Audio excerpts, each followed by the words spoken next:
Morning, everybody. How are we doing? Cool.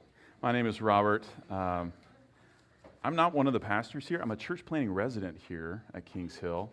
And among the, there's not a lot of places we're targeting. There's one place that we're thinking about, which is South Boston. And so we're looking at planting a church there in the coming year. And I would love to meet you if we haven't met yet. My wife Sigourney is not here this morning. She was here at the earlier service, but we would love to catch up with you, tell you more about what we think the Lord has led us to do and being up here. And we moved up from Georgia back in January and getting settled in. But this past 2 weeks and then next week as well, we're going to be in a series that I'm teaching on life in the kingdom of God, what that looks like. And so last week we focused on the Beatitudes. What does the blessed, good life look like according to what Jesus tells us there? And then this week we're going to focus more specifically on life in that community of God's people. We're thinking about the kingdom community that is fostered by the gospel. And so to that end, I want to turn your attention to Acts chapter 2. We're going to be in verses 41 through 47. Acts is a book that comes on the heels of the Gospels. It's like a sequel, in fact, to the Gospel of Luke, written by the same man. And it picks up where the gospel story leaves off. As Jesus has ascended into heaven, the book of Acts carries the torch for us and telling us what the early church begins to look like, how it takes its form, and really provides for us in a model for how we as God's people today are meant to live and the things we're called to value as well. And so I want to read this text for us, and then I'll have a few thoughts. But let me start by reading from Acts chapter 2, verse 41 through 47. It says this: "So those who received his word," and his word there refers to Peter. He has just given this lengthy speech explaining what all these people are seeing and hearing, the effects of the gospel in the midst of God's people. And so those who received his word were baptized, and there were added that day about 3,000 souls. And they devoted themselves to the apostles' teaching and the fellowship, to the breaking of bread and the prayers. And awe came upon every soul, and many wonders and signs were being done through the apostles. And all who believed were together and had all things in common, and they were selling their possessions and belongings and distributing the proceeds to all as any had need. And day by day, attending the temple together and breaking bread in their homes, they received their food with glad and generous hearts, praising God and having favor with all the people. And the Lord added to their number day by day those who were being saved." I was looking through some surveys and recent articles about the nature of people's happiness in a place like Boston, really around the world. And there was a survey actually conducted by the Greater Boston Chamber of Commerce that the results, I think, were released in 2024, surveying people from 2023. People in their 20s and 30s who had moved to the city or just lived in the city, worked here, really getting a sense from them of what they value most about Boston, what they anticipated their future in Boston looking like. About 60% of the people surveyed mentioned that being a part of community was a major factor in determining whether or not they would even still be in the city 5 years from now. 60% mentioned community as a major factor for them. But then 22% of them mentioned specifically that they found it really difficult, or just moderately difficult, but difficult nonetheless, to find community in Boston. And so some questions were asked having to do with what would help people to find community and really develop community in the city in a way that would maybe keep them around for more than 5 more years. And among the things that they mentioned, and there were a good list of things mentioned, but really 2 of the top 3 things mentioned. One was, actually the number one, was entertainment. And by that, I think they meant just opportunities for people to gather together, to enjoy something together, to kind of have their sights together on something that they could share in, that they could delight in or be excited about, whether it's a sports team or even just going to a concert, like little things, big and small things that would forge community were mentioned. But then a third thing I thought was interesting was, or third out of the 3, was public transportation. Right? Being able to even get to the people that you want to forge community with, right? That's a major factor, right? Finding a place to park, or taking the T, or not taking the T, whatever the case may be. This is not Phil Eng hate moment. That's not what's happening right now. We all love Dr. Phil, but I just want to point out that there are certainly factors that are practical, but also maybe a little bit more than practical when we think about forging community. Truthfully, we all want community, and we want loyalty. That's a major value in South Boston. As I talk to people, one of the things that comes up again and again, especially for people who are born and raised there, is this idea of loyalty, right? That the people you live around, that you know, that you work with, that you eat with, play with, spend time in the park with, that they would be loyal, committed to you. There's a sense of belonging that we all want. There's a sense that we want to be recognized. We want to be known. We want to know other people in the same way. David Brooks is a columnist with the New York Times, and he wrote actually in the last couple of weeks about this very thing, talking and looking at surveys of human flourishing and happiness around the world. And he mentions a few things that I thought were really helpful to consider, and these are just quotes. He says, people thrive when they live in societies with rising standards of living and dense networks of relationships, and where they feel their lives have a clear sense of purpose and meaning. And he summarizes it by saying it's economic, social, and spiritual. I think he probably hits on something there. There's certainly some truth to that. I think we can resonate with this, that those are three things, or three areas in which we want our lives to be in balance. But of course, he points out that the problem, especially in the West, is this, that in the West, we have aggressively embraced values that when taken to excess are poisonous to our well-being. The master trend in recent Western culture has been to emancipate the individual from the group, and now we are paying the social and spiritual price. He concludes by saying that greed ultimately trumps everything for us. The desire for more, it overwhelms our desire for fellowship and community, and that in fact leads to society suffering and social interactions and that sense of well-being. Community suffers. So it leaves us with a question. Is it possible to build meaningful community that is more sturdy than simply finding better venues for entertainment, but also more reliable even than the tea? Like how do we find or forge that kind of community where we would call it life-giving, in which we're known, we're loved, and where we also then resonate with others in a shared sense of purpose and vision of what life should be? How do we forge that? I think Acts chapter 2 actually gives us a really clear picture biblically of what that can be and what that should be. And you see it in the text. I don't have to explain to you the positive things that are right there in the midst of the early church, right? They're giving things away, they're sharing with one another, but there's also a sense of awe and wonder in the midst of them. There's a cohesion that we find really, I think, attractive here in Acts chapter 2. It starts in verse 41 with this sudden explosion of growth. 3,000 souls added to their number. That's pretty significant. We recognize that is not the norm.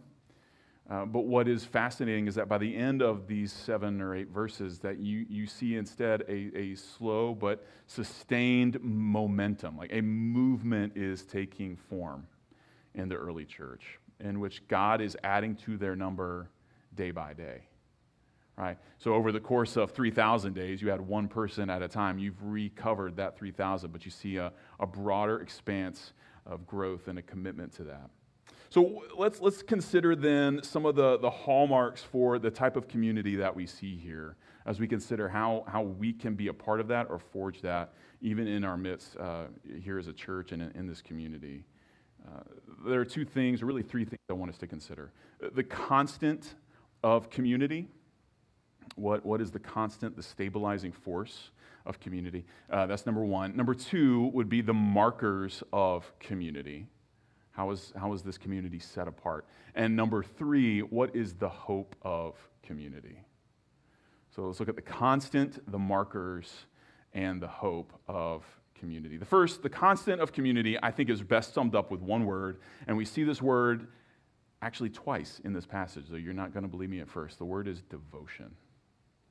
Now, it's very clear in verse 42. They devoted themselves to the apostles' teaching and the fellowship, to the breaking of bread and the prayers. They were devoted. They had a single-minded attentiveness to these things.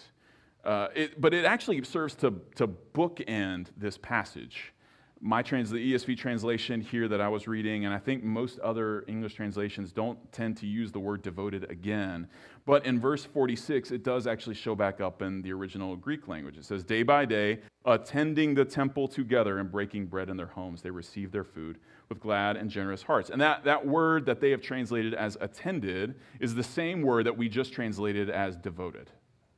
It's the same thing. So it serves as kind of a bookend for this narrative here, this summary of life in the early church. It's bookended by the idea of devotion, single-minded attentiveness to a thing or a person or an idea. There are actually 4 focal points that they are devoted to here in this passage, and they're pretty straightforward.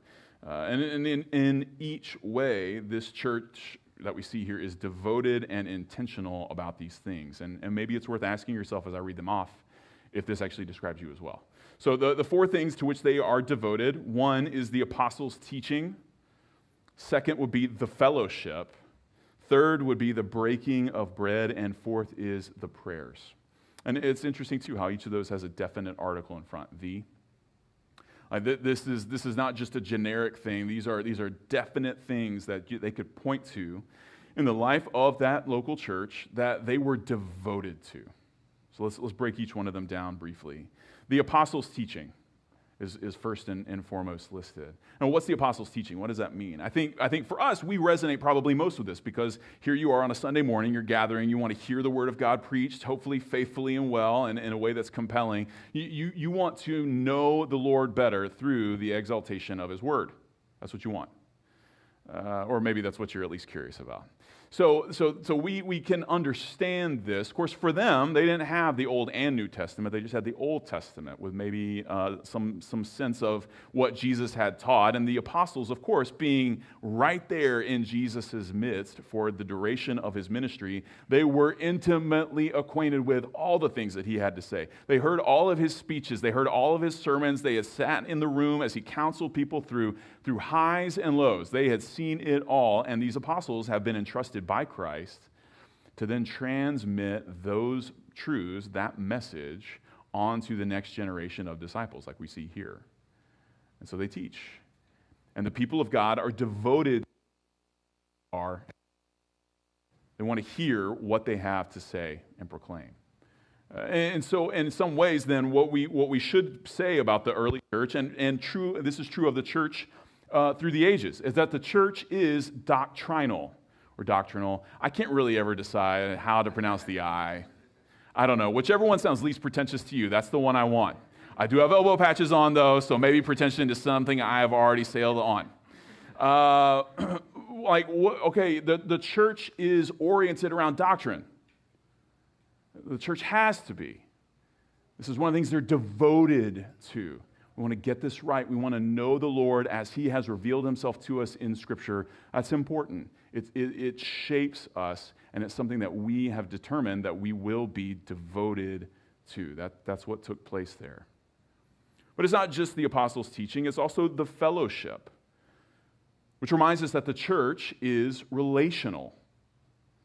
It is a web of connectedness that we see here, in which people know one another. People relate to each other. They share meals together. We'll talk more about that in a second. That's a little bit different, I think. They work alongside each other. They're in each other's homes. They know each other so well that they, in fact, can anticipate the needs that each other has. And so they sell their possessions knowing this would be helpful to so-and-so because I know she's got these bills to pay and I want to provide for her, so I'm going to sell this. Like they're aware of the dynamics of each one or of the church in general. Maybe they don't know every single person individually. It is 3,000 people. But maybe they at least have a sense, they have a sphere in which they operate where they do know, like they're really tuned into the needs of the people around them. They're relational. They love one another. They serve one another. They care for one another. But there's also the breaking of bread to which they are devoted. Now, what does that mean? I think there's two ways we can interpret this, and I think probably both are present here. One would be that they do, in fact, share meals together. That's probably the most simple explanation. They break bread together. They enjoy company around the table. And I think if you've ever had a meal with another person, and man, I hope that you have in your life, eaten with another person. It's an experience. If you've ever eaten with another person, you know the bond that can be formed by just sharing a meal. So they break bread together. This shows us as well, not just the church is participatory. They're engaged with life together. They're engaged with one another. They participate together in this life. They're sharing the same bread, right? They're not just bots kind of in an assembly line moving down the row and interacting with each other like robots. They participate in life together. And so another way to think about breaking bread would also then be the Lord's Supper. And actually later this morning we're going to receive the Lord's Supper together, which I think is really, really kind of a cool coincidence. The Lord's Supper meaning the meal that Jesus himself instituted and implemented in the local church, in which he gives them his body and his blood in the form of bread and wine. And so they receive this meal together, and by doing so, they participate together in the life, death, and resurrection of Christ. The church is a participation, not just with, but in life together. Finally, we see them devoted to the prayers. The church is prayerful. They are looking to the Lord to supply their needs. They're looking to the Lord to hear from his word, but also then communicating to the Lord based on what his word has taught them. Just like Jacob mentioned this morning, we want to pray in line with what Scripture has told us, and that's what they're doing here. They're not just hearing from the Lord, but they're then looking to the Lord, beseeching him and his favor and his provision. It's not just individual, but it's also corporate. I think that's something we see with even just the use of "the" in front of it, the prayers. This was a time that they would gather together. Maybe in the temple, they were still gathering together as believers, but in the place that they were familiar with, their own religious hub prior to coming to know the Lord would have been certainly the temple, and it remained the temple for a long time afterwards as they continued to flesh out what it means to be Christians, to be people of God in a unique way, apart from the need for the temple. But there is this expectation that the people of God do pray together, not just for one another, but in each other's company. They're devoted to these things. How can we summarize it a little bit more? We can say there are really two broad categories of devotion present here. One is vertical, like looking to the Lord. I think we see that especially in the teaching and in the prayers. But then there's also a horizontal devotion to which they're committed. And that horizontal devotion is seen really clearly in just the life of the church as they break bread together, as they're devoted to fellowship with one another. For each of these things, I think we can point to scriptural justification. If you look at 1 John 5:3, it says that this is the love of God, that we keep his commandments. See, there's this vertical component of the life of the people of God. They're looking to the Lord. They're hearing from him, but also coming to him with their needs.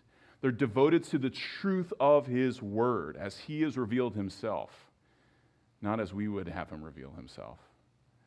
And then there's this horizontal devotion, I think, found in John 13:35, in which he says, or Jesus says, "By this all people will know that you are my disciples, if you have love for one another."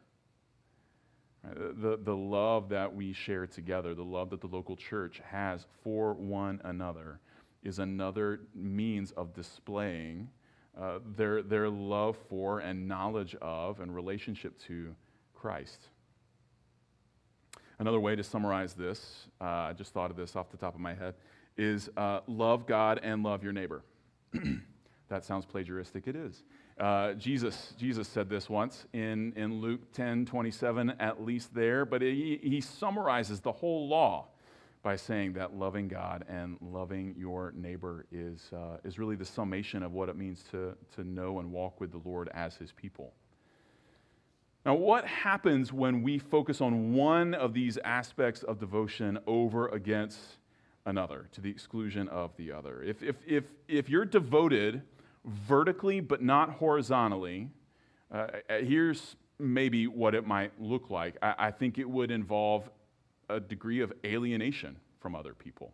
Well, why do I say that? If you're just looking to the Lord, you're only studying his word, and you're only ever just focused on right doctrine and a good understanding, and I want to have all the answers, and I want to be right on these things. I want to set up the local church in the perfect God-honoring way according to his word. Like those are not bad things, but if that's the only thing, if that's the one thing you drive, you notice that in the midst of that, there's no room for other people to be alongside you in that work, is there?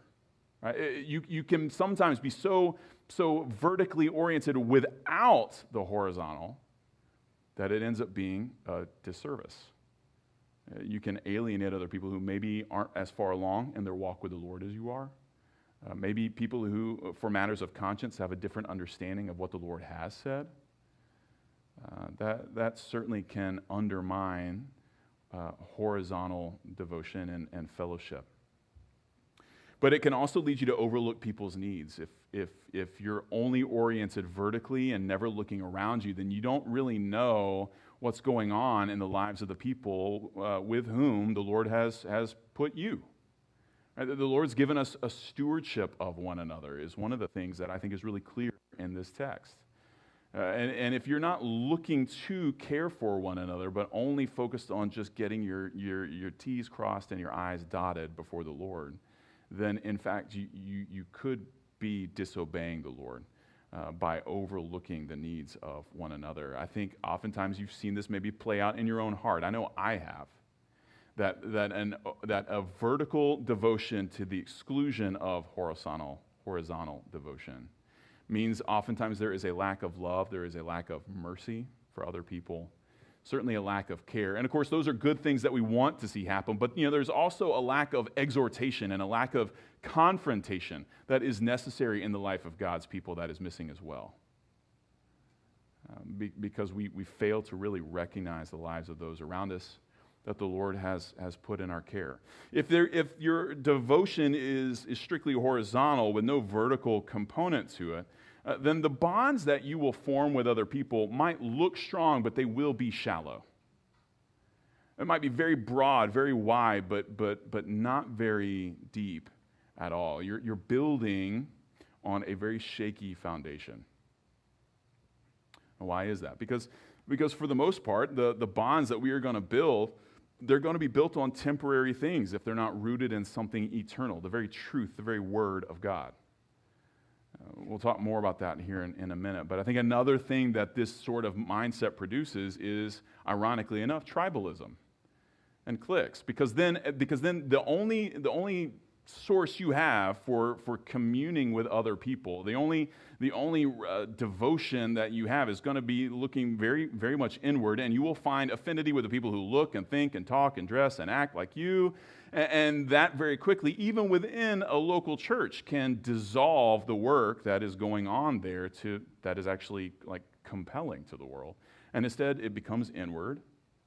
Right? Because there is no vertical component, but instead we're relying on very superfluous things, superficial things, to bind us together in ways that they just can't. Another thing this might look like is man-pleasing. Or maybe another way would be, think of it would be like virtue signaling, where it's just, you just have to put forward, you want to project what it is that you think others want to see and hear from you, and I'll build community around that. But that's obviously a very unstable form of community, if you want to insist on using that term. Now, the reality is we need a dual devotion. This devotion needs to be vertical and it needs to be horizontal. And when that devotion does have both these components, when you're devoted to the Lord and when you're devoted to his people, that is where true community is formed. That's where true community is formed. And I say true community and not Christian community. Because I think sometimes we use the word Christian community as if it's like an alternative to other legitimate forms of community. That's not what I'm saying. Like, we all know, right? Maybe you grew up in the era of like contemporary Christian music where you would recommend a song to somebody and be like, oh, it sounds just like this secular song that we all really love more. Have you heard this? Yes, it's like on the radio every day. This is a knockoff of what I have in fact heard, No, Christian community feels like that to me. That term feels like that to me. What we're being called to here is is like community. And that shapes everything. See, devotion to what is ultimate, with like a capital U, it ultimately transforms the immediate. And everything then takes shape when we have our devotion set right around the Lord, around His Word, and around His people. So what are the markers of community? We've considered what the constant of community is. That's devotion. But what does this end up looking like? How does this play out in the life of a local church that is devoted in this way? Well, I think it's worth maybe just kind of offering a bit of a caveat here up front. I recognize that this text in particular is notorious, infamous, whatever word you want to use, it's oftentimes used as a defense of certain political ideologies, maybe even like communism. Sometimes people have used this to like justify, because they look at this as a prescription rather than a description of the local church. So I just want to mention, I don't think that this is commending particular actions so much as it is commending a particular heart, a general spirit about the people of God. That is what we are being pointed to here, and it manifests itself in some interesting ways. It's not prescriptive, it's descriptive. And the reason I say that is because later on in this very same book, we'll see one couple sell their property and give a portion, but not all of the proceeds to the church. And the rebuke is not, you should have given all of it. The rebuke is, you lied about saying you gave all of it. You didn't have to, and yet you said you did, but you were being untruthful about it so you could posture yourself in a way that garnered attention, affection, approval, whatever.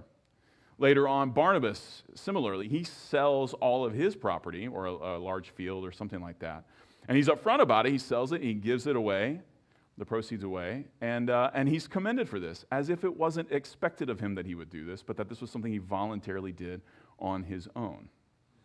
I think what we're seeing here is occasional actions, not necessarily demands, but actions offered by people whose hearts have been changed, whose hearts have been transformed. Fruit, or the kind of fruit we see here, without a rootedness in devotion to the Lord, it looks a lot like the peaches I've been able to get at the grocery store lately. And I speak as a Georgia boy.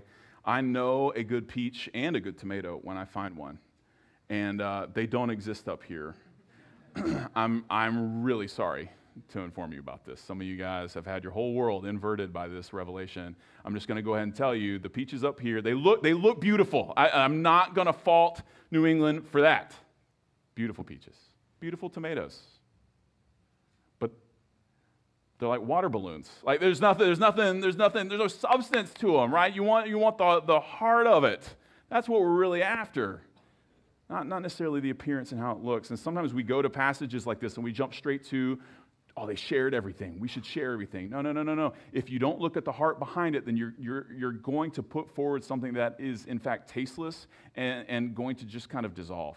It's flimsy. It's not really compelling, and nobody's going to make a cobbler out of it. You know what I'm saying?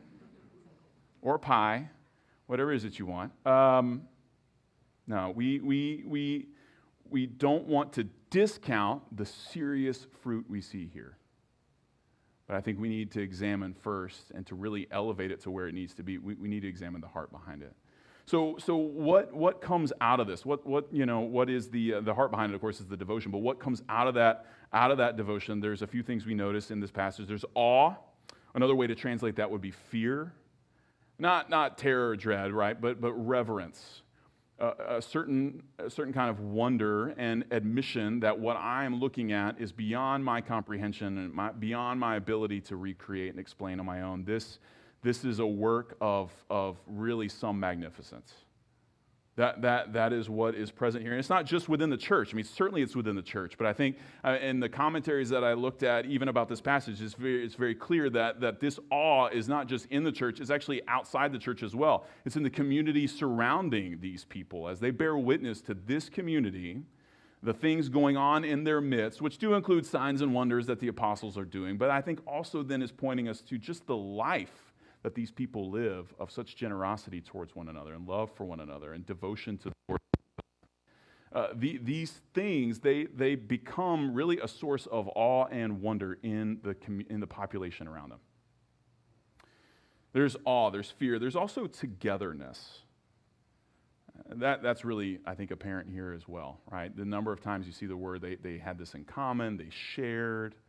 A Greek word meaning fellowship and sharing, commonality, koinonia. It shows up in this passage all the time, everywhere you look, because they're together. They're together physically. Right? They're in the same places. They meet up regularly. They love being around each other. But then there's also a togetherness that is more material. They're sharing with one another. What's mine is yours. You want to borrow my car? You can take it. Please make sure you park it on the right side of the street when you're done, right? There's a willingness. What's mine is yours. In fact, what's mine, maybe I'm just going to sell so that can be yours. There's an eagerness here for them to be united, to be together. And this is I think, almost exclusively among the believers. This is what shapes them as God's people. It's what, among other things, sets them apart as God's people, as His church. Attendant to all of this is generosity. That word is the way that the translators translated this passage. They said that in verse 46, they received their food with glad and generous hearts. But another way to translate generous is also sincere. Well, where are we getting that? How do they make the jump to generous? I do not find those to be on the same entry in the dictionary. I think when your heart is sincere and truly invested in giving things away, sharing meals together, the way we refer to that is generosity, isn't it? Like nobody is. You can give everything away, but if you're begrudging, you're not really being generous, are you? Now, there's a sincerity here that we see that is being commended.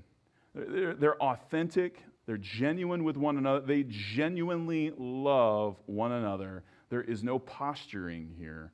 There's just devotion. People are known. People are engaged. They have a genuine interest in one another.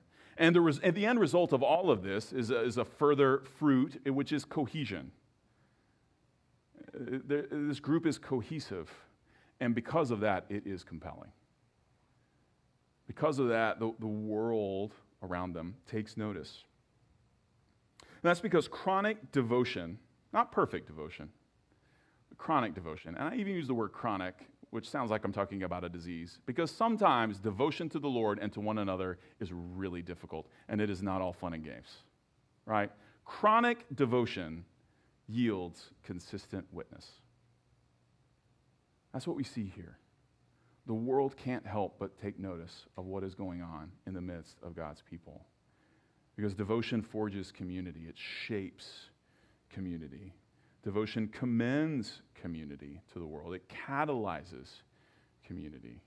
I don't know if you're involved in chemistry at all. You know, a catalyst, though, is something that transforms one thing to another thing. That's the extent of my chemistry knowledge. I have used it all up. Okay, but a catalyst is what you introduce to a formula or an experiment or whatever that then takes some elements and mixes them around and turns them into something else. That is the role of devotion to the Lord and to His people in the local church.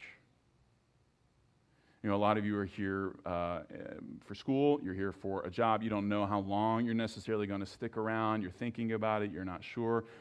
One day, maybe, you'll end up in another city or in another place in the world, and you'll be looking for a local church, Lord willing. What you need to be looking for, and there are certainly a lot more things I can mention, but I would say probably the biggest two things you can be looking for as you consider what church to be a part of is devotion. But are they devoted to the Lord, to His Word? And are they devoted to each other? And if you can find those two things present, you will have done well. And that is a church that you can be a part of. And that, Lord willing, is a church that Kings Hill is. That, Lord willing, is a church that the church we want to see planted in South Boston. That's what that will be like. One devoted to the Lord, one devoted to each other, committed to one another. Before I go any further, I just want to take a moment to address any skeptics in the room. Any skeptics? Don't raise your hand. Because you might hear some of these things and it feels kind of Pollyanna. Community, I know it's going to happen. The church has never made mistakes or hurt anybody in their lives. So maybe some of the objections you might have even to this very notion would be, on the one hand, like, I've found the only community I need. I am good. Thank you for this. Thank you. But I don't actually need what it is that you're talking about because I have it. I found it in a different form.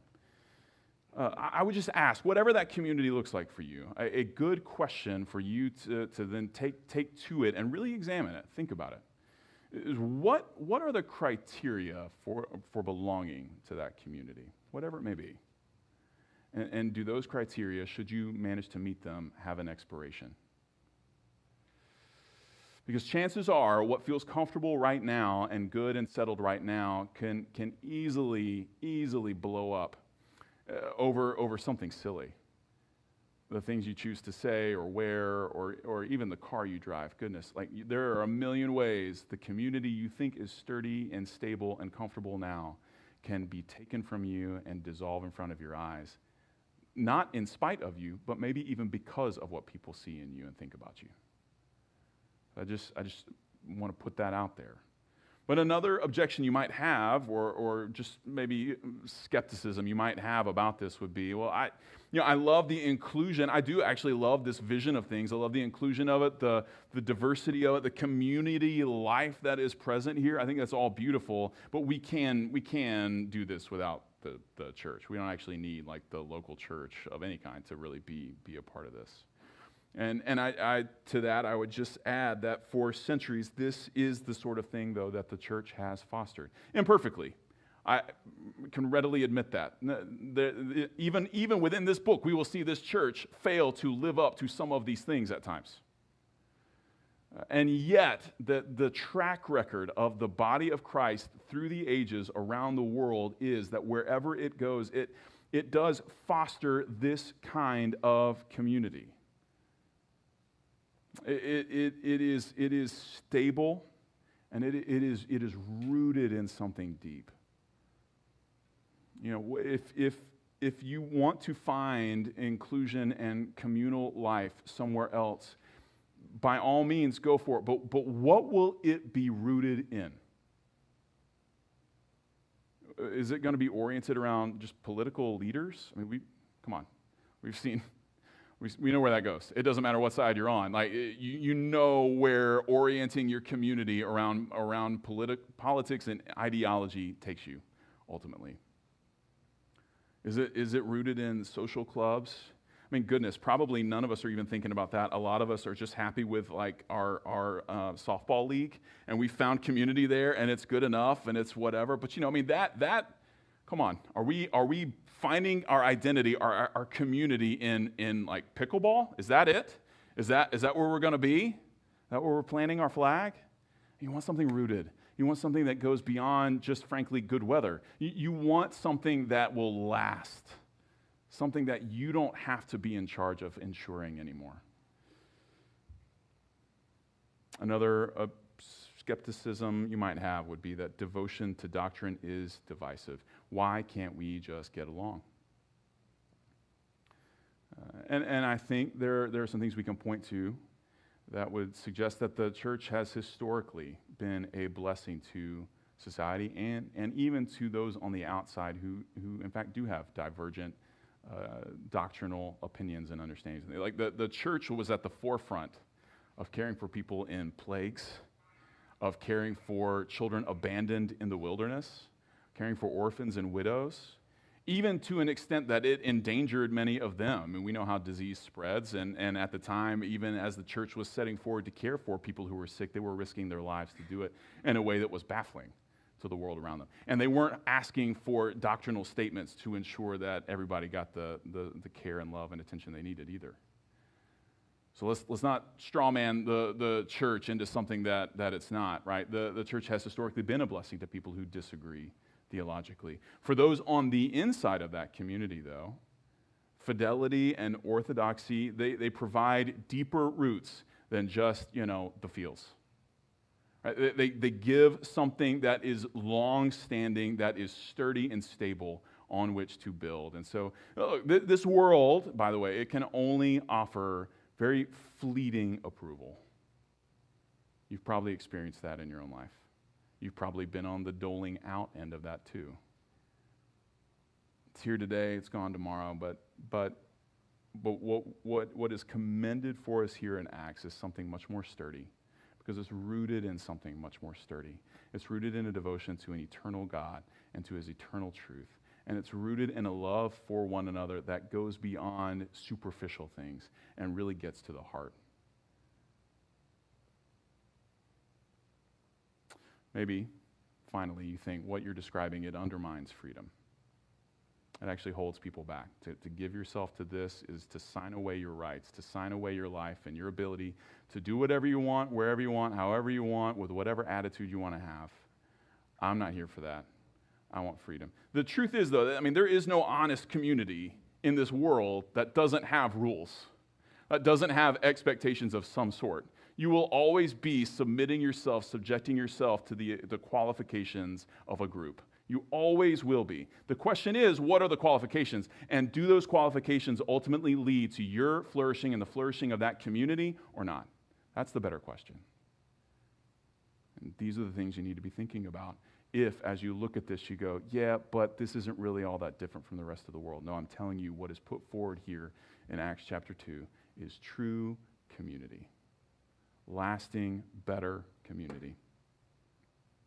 So, okay, we've considered the constant. We've considered the markers of community. I want us finally to think about the hope of community. How can we foster this in our lives?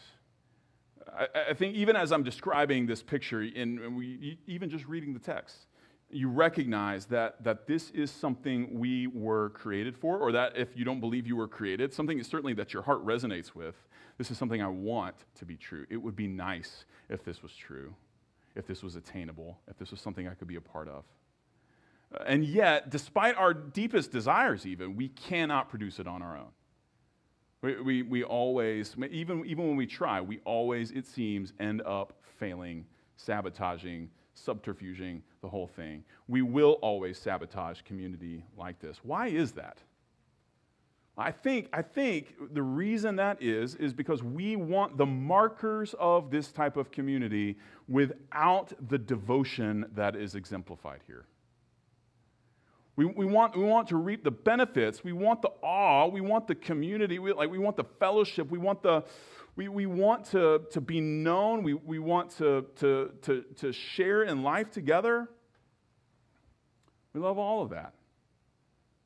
But we just don't love the cost that it comes at of being devoted to the Lord and truly devoted, committed to one another.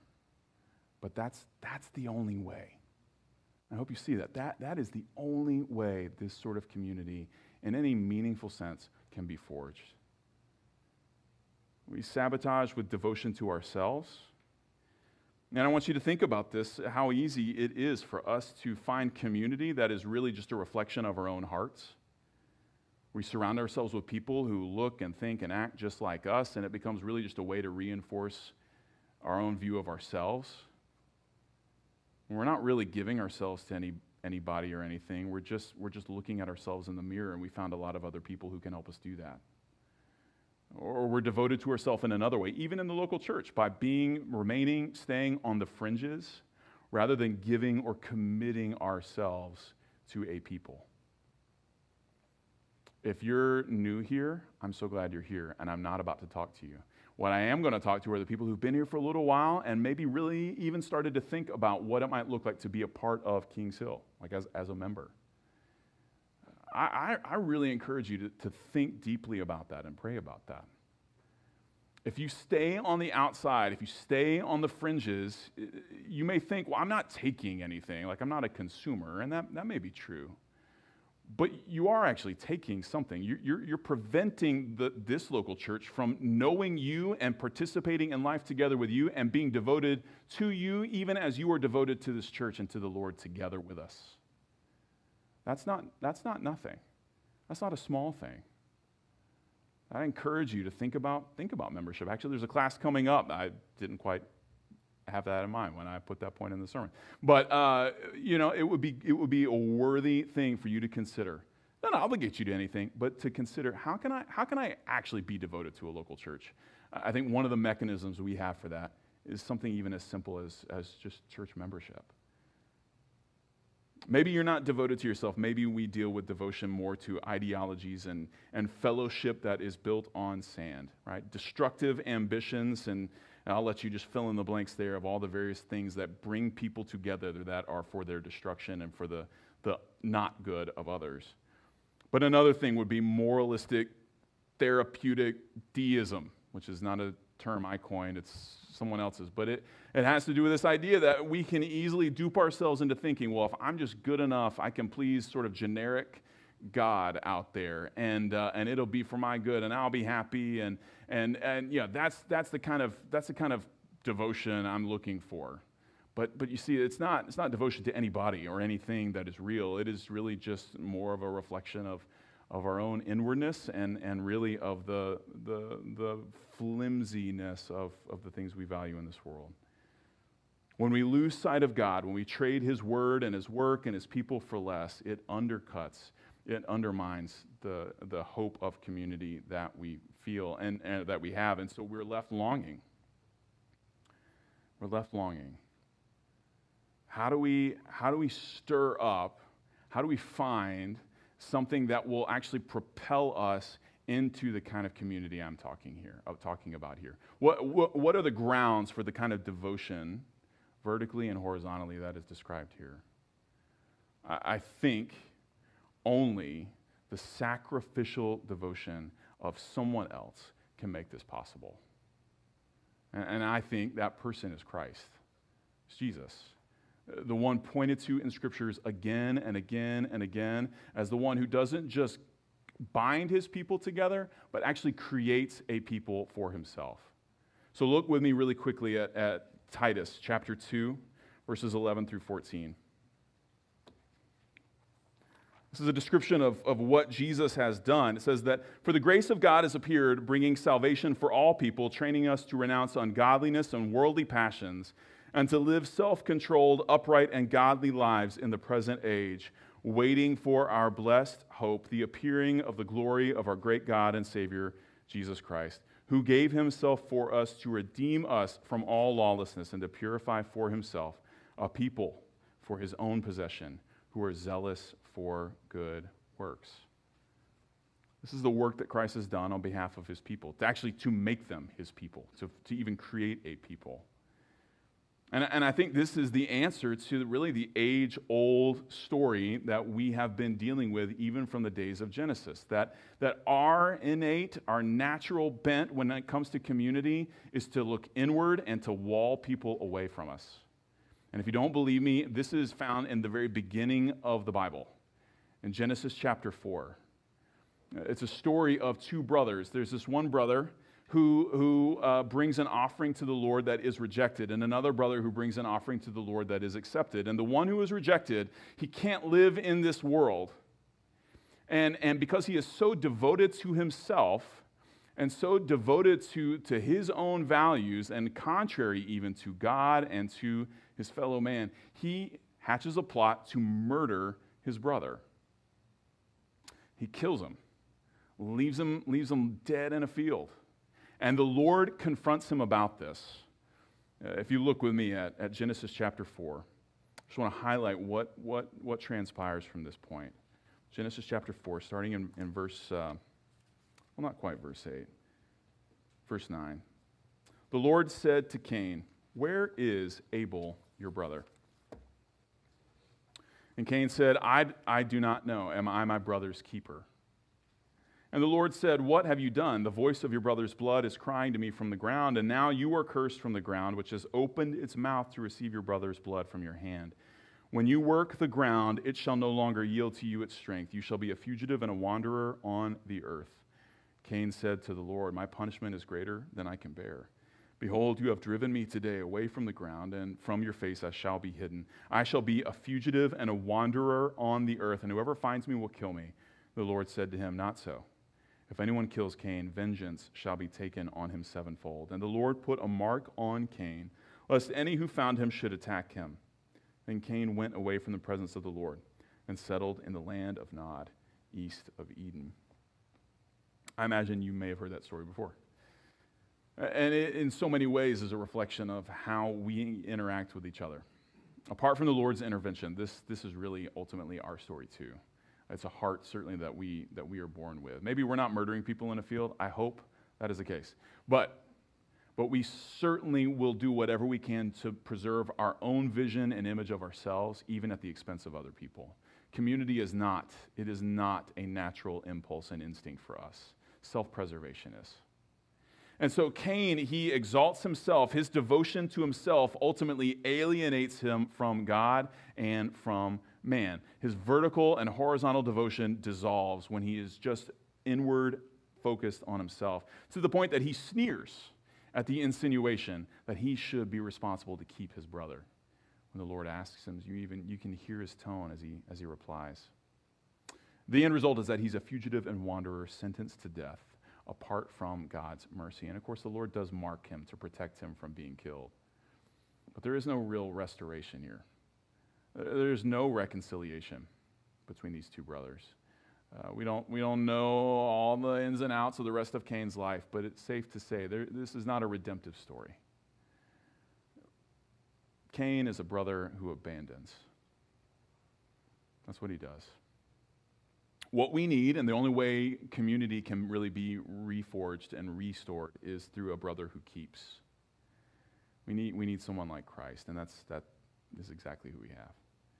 See, Christ, he laid down his life to save murderous, rebellious fugitives and wanderers like us. We don't want community we'll kill to prevent ourselves from being in it in any meaningful, committed way. But Jesus, he lays down his life to ensure that we can be called his brothers and sisters. Christ's devotion to the Lord and to his people is met with alienation and destitution so that we can be brought in. And he rejoices at the opportunity to call us his brothers and his sisters. Hebrews 2:11 and 12, we won't read it, but it does tell us that Jesus, he is not ashamed to call us his brothers and sisters. And I think that is really the key. That is the linchpin from which any meaningful community is going to be developed. It's not because we have the strength in and of ourselves to step forward and right the wrongs and undo all that has been done from Abel's death till now, but it is that Christ has done it himself. And he's done it in the exact way that it needed to be done so that we could be restored, and so that we could be restored not just to the Lord, but to one another. And so that a community like this can be forged in the life of every local church, including this one, including whatever future ones you may be a part of. Christ died to set apart a people for himself. And so now, because we are devoted to God and devoted to his word and to his people, we are called and actually able to keep one another in this way. Let's pray.